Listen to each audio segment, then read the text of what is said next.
Savvy Transformation, Episode 1, with my friend today. Hey, Henry, say hi, my beautiful doggy. Yeah, we're going to get out of this cold real quick. It's a beautiful, blistering afternoon before it gets super cold tomorrow, 15 degrees. But we're here to talk about pause and reset. My name's Christina of Savvy Business Radio. I've been doing Savvy now for 7 years.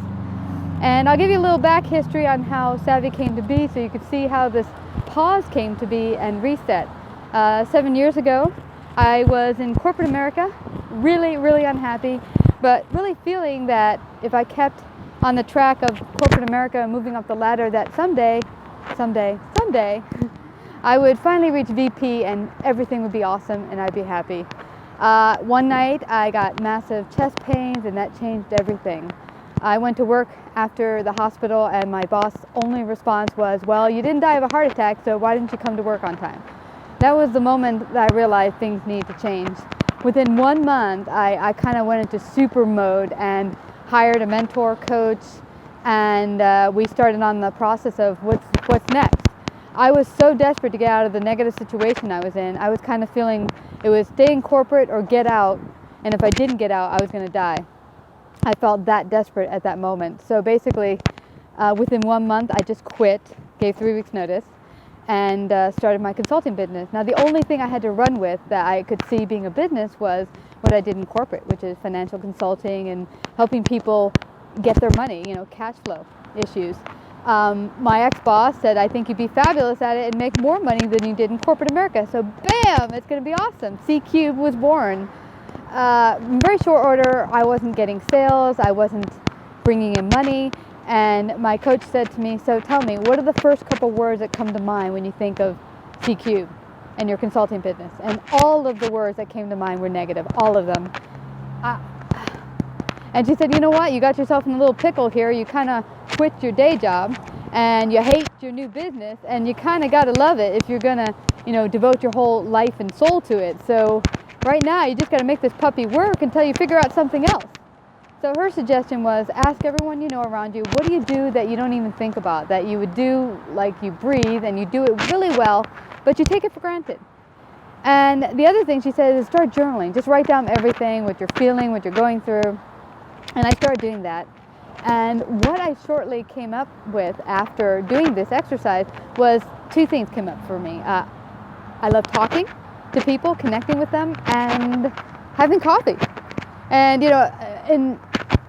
at first you think, how could you possibly make money off of having coffee and talking to people or connecting with them? That's no possible way. So I thought. A couple months in, maybe 3 months out, I was sitting there one evening and a friend of mine who's a business coach had a podcast. My very first one, never heard of a podcast, didn't know what the heck it was. She was on a podcast. And I was listening to the podcast and every single part of my being and soul screamed in myself, inside, you need to do that. And I'm like, what, a podcast? I didn't know what it was, but something inside of me screamed, you need to do that, that's your thing. And so without knowing anything, I immediately got on Google, looked up podcasting. The first thing that popped up was Blog Talk Radio. I signed myself up within 5 minutes and was downloading my first episode. It's really the perfect place, a training wheel place, if you know nothing about technology and podcasting, that got me up and going. And from there, I did a couple test episodes, and then I was off and running. I shortly, maybe 6 months out, I had 45,000 listeners, weren't even trying to broadcast it. I think I had a Facebook page. I barely did any kind of promotions on Twitter or Facebook. And 45,000 listeners. After a year, I think we were up to 70,000 or something. Phenomenal. I mean, I wasn't even trying. And I kind of realized I was on the path I should be on when about a year and a half out, people started telling me, hey man, after I came on your show, I started to get leads. People started to call me for business. And then I said, I think I'm onto something. I think this is my business model. People are getting results by coming on the show. And if they're going to get results by coming on my platform, I'm going to charge advertising. So advertising was born about a year and a couple months after I started Savvy, and we've been running ever since. Now let's fast forward. It is 7 years later. We've had so many, we've interviewed people from senators, congressmen, super famous folk, to super large businesses, to launch businesses, everything in between. It's been a phenomenal ride. But this year, I started to realize I was running like a hamster on a wheel, getting nowhere fast. My health started to go downhill again. And oddly, my numbers, the numbers of people listening in, started to go down. And for the first time ever, our sponsorships went up, more money came in, but we noticed the numbers were going down. And I thought, what the heck, dude? We're getting better. I'm getting better as an interviewer. The guests are getting more content, higher level guests. What's going on here? So I realized with my health dwindling again that, there had to be some changes.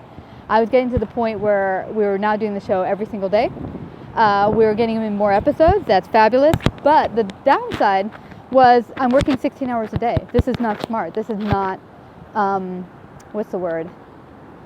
This is not something that can keep going on and you're going to be okay. Now, there's a short time when you get your business started that you're going to have to put in the hard work and everything. But this is over about a year that I've been pushing 16 hours a day and I'm seeing less results. And I said, okay, something's not working. Something needs to change. So that's when I decided, with hearing David Nagel's episodes on the Successful Mind podcast, that I need to pause. Before I could go forward and see what the next steps were, I need to pause, reset, and take action. So the first step was last month, I emailed 40 different upcoming guests and told them all that we're going on hiatus for several months.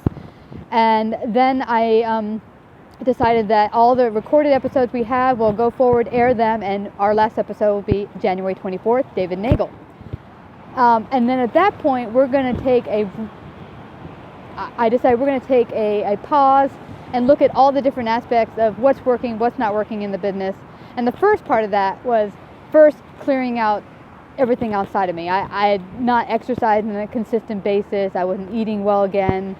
And then also everything inside my business, from the desk being an absolute mess, to not spending time with my new husband, to just not doing things smart. So we're taking a recap and focus on all that. It's been great. I've started exercising every day and I feel phenomenal. I'm getting rid of bread again, which makes me feel like crap. And now we're just clearing out the space, a lot of stuff around me, dirty, disorganized, to get an inner space to start working on things. Our next step, what came up for me through journaling, is to do this daily, or not daily, but I'd say weekly, because I'm now still doing my consulting gig, which I have to keep getting bread on the table, so we have to keep that up. But to do this blog a couple of times a week, where we're giving you an update of what's going on and how you guys could share your stories, what's going on for you. Right now I'm feeling more open and free that I could see Savvy going somewhere. Will it be something like an interactive podcast like this where we share our growth? Who knows? But we'll see where this ends up going. But please share your journey. What's going on for you guys? Where are you right now? What are your biggest struggles? Our biggest struggles right now is really getting things organized and figuring out what's next steps for Savvy. And doing that in a constructive way where, yes, we're working hard, but smart. So what is your biggest pause or your biggest struggles right now in your life and your business? Share. We want to hear your story as well. So say goodbye to my good friend Henry here. Hey, Henry. We're going to go do some shopping. Yeah. All right. God bless everyone. Have a great Sunday. God bless. Talk to you soon.